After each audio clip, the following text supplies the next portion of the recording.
இயேசு கிறிஸ்துவின் இனிய நாமத்தில் உங்களை அன்போடு கூட வாழ்த்துகிறோம். இந்த நாள் நாம் சிந்திக்கிறதான காரியம் மொபைல். இது எப்படிப்பட்டதான ஒரு காரியம் என்பதை நாம் அறிந்து கொள்ள வேண்டும். இந்த மொபைல் போனை கண்டுபிடித்தது யார்? 1972-73 அமெரிக்க இன்ஜினியர் மார்டின் கூப்பர் என்பவர் கண்டுபிடித்திருக்கிறார். இது நாளடைவிலே டெவலப்மெண்ட் ஆகி உங்களுடைய கையிலும் என்னுடைய கையிலும் விதவிதமான முறையிலே டிசைன்லே அது நமக்கு கொடுக்கப்படுகிறது. 31 ஜூலை மாதம் 1995 வெஸ்ட் பெங்காலிலே சீஃப் மினிஸ்டராக இருந்த ஜோதி பாஸ் என்பவர் நம்முடைய கேபினெட் மினிஸ்டராக இருந்த கம்யூனிகேஷன் மினிஸ்டர் சுக் ராம் அவர்களுக்கு ஃபோன் பண்ணியிருக்கிறார். முதலாவது இது எப்பொழுது? 1995. அந்த நாட்களிலே மொபைல் ஃபோன் எல்லாருடைய கையிலும் இருந்தது கிடையாது.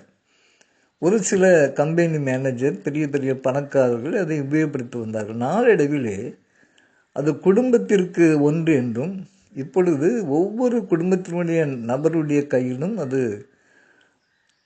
அது விளையாடி கொண்டு இருக்கிறது என்று தான் சொல்ல வேண்டும். அவ்வளவு பயங்கரமாக அதற்கு அடிமையாகி விட்டார்கள் என்று கூட நாம் சொல்லலாம். அப்படியானால் இது நம்முடைய பிள்ளையினுடைய கண் பார்வையை பாதிக்கிறது, அவருடைய தூக்கத்தை பாதிக்கிறது. அவர்கள் ஆவிக்குரியதான ஜீவியத்திலும் உலக பிரகாரமான ஞானத்திலும் வளர அவர்களுக்கு அது தடையாக இருக்கிறது. அதற்கு அடிமையாகி விட்டார்கள். அவருடைய சரீர பிரகாரமான ஹெல்த்தில், ஆரோக்கியத்திலும் அவர்கள் மென்டல் ஹெல்த்திலும் அது அவர்களை பாதிக்கிறது என்று விஞ்ஞானிகள் கண்டுபிடிக்கிறார்கள். இன்னுமாக அந்த மொபைல் மூலமாக அவருடைய பேச்சு திறன் குறைந்து போய் கொண்டிருக்கிறது, ஞாபக சக்தி குறைந்து போய் கொண்டிருக்கிறது, அவருடைய கல்வியிலே கவனம் செலுத்த முடியவில்லை. இன்னுமாக பயங்கரமான ஒரு காரியம், அதனுடைய கதிர்வீச்சு, காந்த கதிர்வீச்சு அவருடைய மூளையை வரைக்கும் எது பாதிக்கிறது என்று கூட கண்டுபிடித்திருக்கிறது. இவ்வளவு பயங்கரமான சூழ்நிலைக்கு மத்தியிலே பெற்றோர்களாகிய நாம் என்ன செய்ய வேண்டும்? இதற்கு ஒரு முற்றுப்புள்ளி வைக்க முடியாவிட்டாலும் கூட அதை கண்ட்ரோலுக்குள்ளாக, அதை கட்டுப்பாட்டுக்குள்ளாக கொண்டு வர நாம் பிரயாசப்பட வேண்டும். அதற்காகத்தான் நாம் முதலாவது எந்த ஒரு காரியத்தையும் நம்மால் செய்ய முடியாது. நாம் எவ்வளவுதான் அதை கண்டித்தாலும், அவர்களுக்கு பனிஷ்மெண்ட் கொடுத்தாலும், அவர்களுடைய நோக்கம் எல்லாம் எப்பொழுது அப்பா அம்மா இருக்க மாட்டார்கள், நான் அதை உபயோகிக்க வேண்டும் என்ற எண்ணம் வரும். ஆகவே தான் நாம் செய்ய வேண்டிய காரியம் என்ன? இந்த காரியத்தை நாம் முதலாவது தேவனிடத்தில் சொல்ல வேண்டும். ஆகவே தான் நம்முடைய குடும்ப ஜெபம் என்பது ஒரு முக்கியமான ஒரு காரியம். ஒவ்வொரு வீட்டிலும் குடும்ப ஜெபம் இருக்க வேண்டும். அந்த குடும்ப ஜெபம் இருக்கும் பொழுது நம்முடைய பிள்ளைகளுக்கு ஆலோசனையாக, நீ ஃபோன் யூஸ் பண்ணலாம், ஆனால் தேவையற்ற காரியத்தை நீ பார்க்கக்கூடாது என்று சொல்லி ஒரு கவனம் இருக்க வேண்டும் பெற்றோருக்கு. ஆகவே குடும்ப ஜெபம் பண்ண வேண்டும். ரெண்டாவதாக, பிள்ளைகளுக்கு முன்பாக நாம் மாதிரியாக இருக்க வேண்டும். சில குடும்பங்களை பாருங்கள், தகப்பன் மொபைல் பார்த்து கொண்டிருப்பார், தாய் மொபைல் பார்த்து கொண்டிருப்பார்கள், ஆனால் பிள்ளைக்கு கண்ட்ரோல் பண்ணியிருப்பார்கள், நீ பாடம் படிக்க வேண்டும். அது எப்படி பாடம் படிக்கும்? அவர்களுக்கு முன்பாக நாம் ஞானமாக நடந்து கொள்ள வேண்டும் அல்லவா? பெற்றோர்கள் எப்படி ஞானமாக நடந்து கொள்கிறார்களோ அவ்வளவா தான் அவர்களும் என்ன செய்வார்கள்?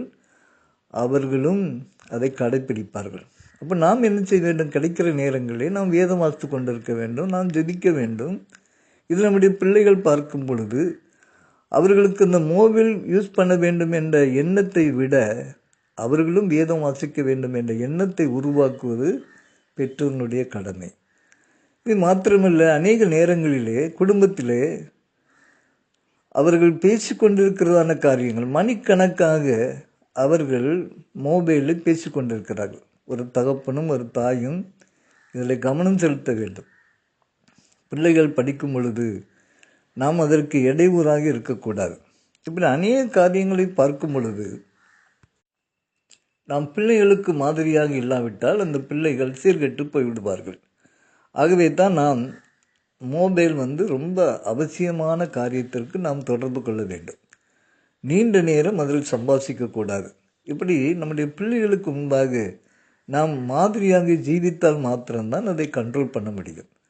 ஆகவே நம்முடைய குடும்பம் இந்த மொபைல் மூலமாக சீர்கெட்டு போய்விடாதபடி, இந்த எத்தனை குடும்பங்களில் பிரச்சனை, இதற்கு காரணம் என்ன?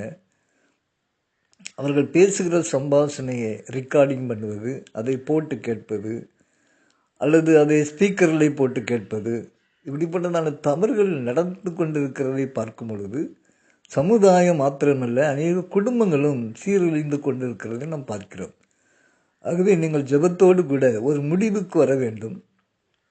நான் இந்த மொபைல் போனை பரிசுத்தமான முறையிலே இதை நான் பயன்படுத்துவேன் என்று ஒரு தீர்மானம் எடுக்க வேண்டும். அப்படி தீர்மானம் எடுத்து நம்முடைய வாழ்க்கையை செவ்வாய்ப்படுத்தும் பொழுது நம்முடைய குடும்பம் ஆரோக்கியமான முறையிலே நாம் குடும்பத்தை நடத்தலாம். நம்முடைய பிள்ளைகளும் ஆவிக்குரிய ஜீவியத்திலும் வளருவார்கள். உலக பிரகாரமான கல்வியிலும் அவர்கள் சிறந்து வழங்குவார்கள். ஆகவே மொபைல் போனை யூஸ் பண்ண நாம் ஜெபத்தோடு கூட நாம் நம்முடைய பிள்ளைகளை வழிநடத்த வேண்டும் என்று அன்பாய் கேட்டுக்கொள்ளப்படுகிறீர்கள். தேவன் தாமே உங்களையும் உங்களுடைய குடும்பங்களையும் பிள்ளைகளையும் ஆசீர்வதிப்பாராக. ஆமேன்.